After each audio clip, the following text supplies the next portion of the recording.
Siapa yang sesuai pakai Yamaha PG1 ni? So Yamaha PG1 ni sesuai untuk akak yang pendek, okey, akak yang tak cukup kalsium, yang suka minum matcha dengan masyam. Okey, kalau akak naik motor ni janji nampak seksi.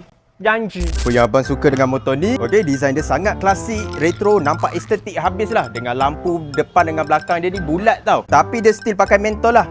Baru nampak klasik orang-orang lama. Okay, untuk enjin dia 114cc, dia 4 speed single overhead cam. Okay, dia dapat hasilkan horsepower 9 horsepower. Yang best dia, enjin dia ni rotary tau. So dia bunyi dia macam ni.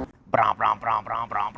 Okey, kalau korang tengok PG1 ni dia ada dua purpose Korang nak pakai on road boleh, nak light off road pun boleh.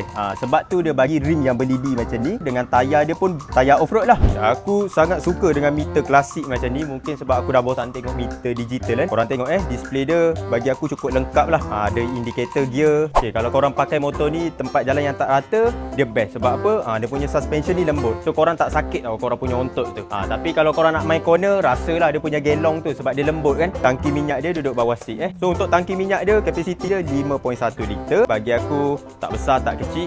Ngam-ngam lah korang nak pusing-pusing tu. So yang mana akak-akak kan geram nak try pakai PG1 ni, tak ada masalah. Duduk luar negeri pun tak ada masalah. Saya akan buat perhantaran percuma sampai depan rumah. Okey, kita cover seluruh Semenanjung Malaysia. Yang berminat, motor ni ada ready stock tau. Boleh isi form sekarang. Ciao.